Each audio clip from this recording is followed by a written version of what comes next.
আসসালামু আলাইকুম, আশা করি আপনারা সবাই অনেক ভালো আছেন। নতুন একটা টেকনিক্স ভিডিওতে আপনাদের সবাইকে স্বাগতম।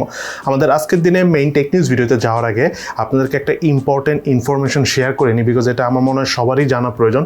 সেটা হলো রিসেন্টলি আপনারা খেয়াল করবেন যে অনেক অপরিচিত মানুষ আপনার সাথে যোগাযোগ করার চেষ্টা করতে পারে ফেসবুকের মাধ্যমে। এমন হতে পারে সে ফেসবুকের মাধ্যমে আপনাকে ডাইরেক্ট ভিডিও কল দিতে পারে। সো প্লিজ ওই আনকমন মানুষ বা আননোন পার্সনের ভিডিও কল আপনারা রিসিভ করবেন না। যদিও প্রথম ভিডিও কল দিলে ফেসবুক এটা অ্যাপ্রুভ করবে না, আপনি যদি অ্যাকসেপ্ট করেন দেন সেই কলটা আপনার কাছে আসবে। তো এই ক্ষেত্রে যে বিষয়টা হয়, অনেকের ক্ষেত্রে দেখা যায় আননোন পার্সন যোগাযোগ করে এক দুই দিন বললেও ভুল হবে, 1-2 ঘন্টা চ্যাটিং করার পর দেখা যায় ভিডিও কল দিয়ে দেয়। তো ভিডিও কলটা রিসিভ করার পর দেখা যায় যে অপর প্রান্তে যে মানুষটা থাকে সে এমন একটা গেটআপে থাকে যেটা অশালীন বা অনেকটা অশ্লীল টাইপের। দেন যে ব্যাপারটা হয়, আপনি কিন্তু বিপদে পড়ে যাবেন, আপনি কিন্তু বুঝবেনও না এক্স্যাক্টলি কী হচ্ছে না হচ্ছে।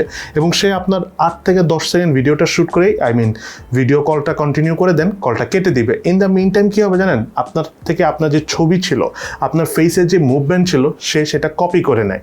যেহেতু ভিডিও কল করেছে তার কাছে তো সেই রেকর্ডটা থাকে, সেই রেকর্ডটা করে দেন তার যেই ফেস ছিল, সে যে গেটআপে ছিল সেই গেটআপ অর্থাৎ তার উপরে যে আপনার ফেসটা বসিয়ে দেন আপনাকে শুরু করে ব্ল্যাকমেল করা। এবং এটা কিন্তু খুবই জনপ্রিয় একটা ঘটনা এখন ঘটতেছে।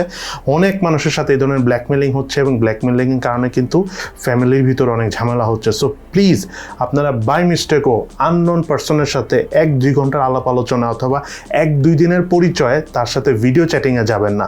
এবং যদি ভিডিও চ্যাটিংয়ে যেতেই হয় তাহলে এমনভাবেই যাবেন যাতে আপনিও সেটা রেকর্ড করে রাখেন। ঠিক আছে, দেখা গেল সেও রেকর্ড করতেছে, আপনিও রেকর্ড করে রাখবেন। তো ভবিষ্যতে যদি সে কখনো আপনাকে বিপদে ফেলতে চায়, তখন আপনি চাইলে আপনার সেই রেকর্ড করা ভিডিওটা দেখিয়ে সে বিপদ থেকে বের হয়ে যাবেন। বাট সব থেকে বেস্ট হয় আননোন পার্সনদের সাথে ডাইরেক্ট ভিডিও কলে কথা না বললেই।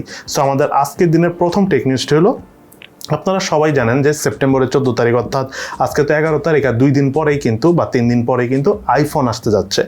যদিও সবাই বলতেছে আইফোন 13 আসবে, কিন্তু আমার মনে হচ্ছে যে আইফোন 13 নামে কোনো ফোন আসবে না, সম্ভবত আইফোন 14 আসবে। এবং আইফোন 14 যদি আসে, 2 রকম জিনিস হতে পারে। এক হলো তাদের উপরে কোনো নচ থাকবে না, অথবা যেটা হতে পারে যে ছোট্ট একটা, যেটাকে বলা হয় পাঞ্চল ক্যামেরা দিয়ে আসতে পারে। এছাড়া অনেক রকম কনফিগারেশন আমরা জানতে পেরেছি, বাট আমি এর আগেও বলেছি যে অ্যাপেলের ব্যাপারে কোনো কিছু বলে লাভ নেই। আলটিমেটলি দেখা যায় মোবাইল যখন বের হয় তখন যে অন্য জিনিসই আসে। তো এই কারণে আমি সেসব ইনফরমেশন বা লিক যা জেনেছি সেটা শেয়ার করলাম না। বাট যতদূর আমার মনে হচ্ছে যে আইফোন 14ই আসবে, 13 আসবে না। এবং তার পাশাপাশি অ্যাপেলের iWatch 7 হতে পারে রিলিজ হতে পারে, কারণ iWatch 7-এর প্রোডাকশনে প্রবলেম হচ্ছে, তাদের প্রোডাকশন কোনো একটা কারণে ডিলে হচ্ছে। সো যদি 14 তারিখ সেটা লঞ্চ হয় তাহলে খুবই সুন আমরা iWatchটাও পাবো, আর নাহলে তারা লঞ্চ নাও করতে পারে। সেক্ষেত্রে শুধু সেপ্টেম্বরের 14 তারিখ আইফোন লঞ্চ হতে পারে। এদিকে ইভেলে আমরা জানি যে প্রায় 300-400 বা 500 কোটি টাকার মতো ডিউ হয়ে কিন্তু প্রায় খুবই খারাপ অবস্থার মধ্যে পড়ে গিয়েছে। অপরদিকে ইভেলির থেকেও অনেক বড় কোম্পানি টিকটকও কিন্তু এখন হাজার কোটি টাকা লোন বা ঋণগ্রস্ত হয়ে গিয়েছে। বাট সেটা নিয়ে তাদের কোনো মাথা ব্যথা নেই, বিকজ তাদের বিরুদ্ধে কোনো গ্রুপ কথা বলতেছে না বা তাদের কোনো কম্পিটিটর নাই যে তাদের এগেনস্টে কথা বলবে। তারা বরং যেটা করতেছে, এখন তারা তো মাইনাস হয়ে আছে অর্থাৎ তারা ডিউ আছে, সেটা নিয়ে না ভেবে তারা আরও কিছু লোন কালেক্ট করার জন্য চেষ্টা করতেছে এবং তারা বিভিন্নভাবে ট্রাই করে যাচ্ছে। এবং খুবই রিসেন্টলি তারা পিএলসি হয়ে যাবে, অর্থাৎ প্রাইভেট লিমিটেড কোম্পানি হয়ে যাবে। অনেকে বলতেছে হয়ে গিয়েছে অলরেডি, আবার অনেকে বলতেছে যে কিছুদিন পরেই হবে। বাট তাদের ফাইন্যান্সিয়াল কত টাকা তারা লোন নিবে বা কী করবে সেই ব্যাপারে এখন পর্যন্ত আমরা কোনো ডিটেলস ইনফরমেশন পাইনি। বাট টিকটক রাইট নাও ডিউতে আছে, অর্থাৎ মাইনাসে তারা বিজনেস করতেছে। আগামীতে একটা সময় 4-5 বছর পর তারা এতটাই প্লাস হয়ে যাবে, তখন আসলে এই মাইনাস তাদের খুব একটা গায়ে লাগবে না। এদিকে ফেসবুক তাদের নিজেদের তৈরি প্রথম স্মার্ট গ্লাস নিয়ে আসলো, এবং এই স্মার্ট গ্লাসের সামনের দিকে একটা 5 মেগাপিক্সেলের ক্যামেরা রয়েছে, অর্থাৎ আপনি চাইলে যা দেখতেছেন বাইরে সেটা রেকর্ড করেও রাখতে পারবেন। এটা খুব ইন্টারেস্টিং। দেখা গেল আপনি এমন কোথাও ঘুরতে গিয়েছেন যেটা দেখতে অনেক সুন্দর, এমন সুন্দর এরিয়ায় গিয়েছেন, তো সেই জিনিসটা আপনি দেখা যায় অনেক সময় মোবাইলে রেকর্ড করতে কিন্তু মন চায় না, কিন্তু আপনার যদি গ্লাসের মধ্যেই থাকে অর্থাৎ চশমার মধ্যে যদি রেকর্ড করার অপশন থাকে, জাস্ট আপনি ক্লিক করে দিলেন, রেকর্ড করা শুরু হয়ে গেল। সো এটা খুবই ভালো একটা জিনিস। তবে আরেকটা বিষয় আপনাদেরকে ক্লিয়ার করে দিই, এই জিনিসটা কোনো মিসইউজ করা যাবে না, বিকজ আপনি যখন ভিডিও রেকর্ড করে স্টার্ট করবেন তখন এখানে একটা এলইডি লাইট জ্বলবে। সো আপনি চাইলে হাইড করে কারো ভিডিও করবেন সেই অপশনটা নাই, কারণ ভিডিও করতে গেলে লাইট উঠবে। সো অপর দিকে যে থাকবে সেইটা দেখে ফেলতে পারে। সো মিসইউজ করা যাদের প্ল্যান ছিল তাদের জন্য এটা ব্যাড নিউজ হলেও প্রযুক্তি বিশ্বের মানুষের জন্য এটা অবশ্যই একটা গুড নিউজ। এবং আমাদের আজকের দিনের সবচেয়ে ইম্পর্টেন্ট নিউজটা হলো জিমেইল ফাইনালি ভাইবার, হোয়াটসঅ্যাপ এদের মতো হতে যাচ্ছে, অর্থাৎ জিমেলের মাধ্যমে আপনি আরেকজনের কাছে যার জিমেল ইউজ করতেছে তাকে কল করতে পারবেন।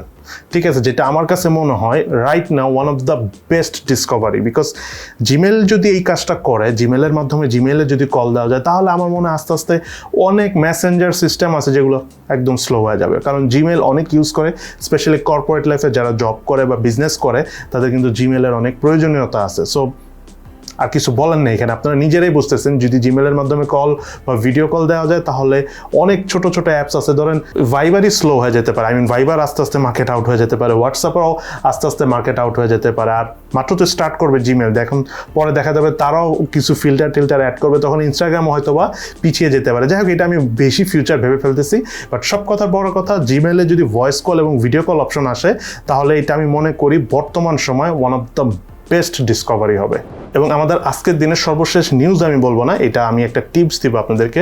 সেটা হলো রিসেন্টলি মোবাইলের নেটওয়ার্ক নিয়ে কিন্তু আমরা অনেকে প্রবলেম ফেস করতেছি। স্পেশালি দেখা যাচ্ছে ভালো ফোন সফটওয়্যার আপডেট দেওয়ার পর নেটওয়ার্ক রিলেটেড ইস্যু হচ্ছে, আবার অনেক ফোনে আছে যে হঠাৎ করে এমনিও নেটওয়ার্ক প্রবলেম হচ্ছে। সো নেটওয়ার্ক প্রবলেম হওয়ার অনেক কারণ আছে, অনেক সময় নেটওয়ার্কেরই প্রবলেম থাকে, সেটা ছাড়াও আরেকটা কারণে নেটওয়ার্ক প্রবলেম হয়, সেটা হলো আপনার ফোনে যে সিমটা আপনি ইউজ করতেছেন সেই সিমটা হয়তো বা প্রপারলি আপনার ফোন পাচ্ছে না। এটার জন্য আসলে তেমন কিছু নেই, আপনার সাইড থেকে আপনি যে কাজটুকু হাইয়েস্ট করতে পারবেন সেটা হলো ফোন থেকে আপনি সিমটা বের করবেন, সিমটা ভালোভাবে ক্লিন করবেন। ক্লিন করার জন্য আপনি চেষ্টা করবেন হলো রাবিং অ্যালকোহল, এক ধরনের কেমিক্যালের মতো পাওয়া যায় বোতলের মধ্যে, যদি সেটা পান সেটা দিয়ে ক্লিন করতে পারেন, অথবা যদি সেটা না পান বাসায় যে টুথপেস্ট আছে না, হালকা একটু টুথপেস্ট নিয়ে ক্লিন করে ফেলবেন। এর পাশাপাশি শুকনা কাপড় দিয়ে আপনি ক্লিন করতে পারবেন। বাট কোনগুলি ক্লিন করবেন? এক হলো সিমের যে গোল প্লেটটা থাকে, মানে সিমের মধ্যে যে প্লেটটা থাকে সেটা ক্লিন করবেন। আরেকটা হলো আপনার মোবাইলে দেখবেন যে কিছু পিন থাকে যেটার উপর সিমটা বসে, ঠিক আছে, সেই পিনগুলো ক্লিন করে ফেলবেন যদি আপনার পিনগুলো ক্লিন করার মতো ব্যবস্থা থাকে।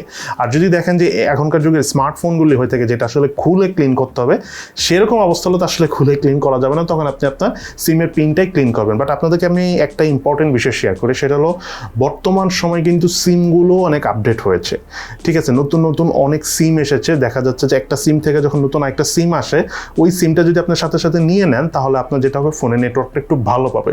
সো চেষ্টা করবেন যে আপনি যে সিমটা ইউজ করতেছেন সেই সিমটা যদি অনেক পুরাতন হয়, 3-4-5 বছর আগের যদি সিম হয়, তাহলে আপনি আপনার যে মোবাইলের অপারেটর রয়েছে তাদের অফিসে, তাদের কাস্টমার কেয়ারে যেয়ে সেখান থেকে আপনি চেষ্টা করবেন একটা নতুন সিম নিয়ে নিতে, তাহলে আপনি নেটওয়ার্ক সমস্যার অনেক সমাধান পাবেন। বিকজ এখনকার যুগে মোবাইলগুলোতে দেখা যায় যে নেটওয়ার্কের ব্যান্ডগুলি অনেক আপডেটেড থাকে, সেই তুলনায় যদি আপনার সিমটা অনেক পুরাতন হয় সেক্ষেত্রে অনেক সময় সাপোর্ট করেন, স্পেশালি আপডেট দেওয়ার পরে প্রবলেমটা হয়।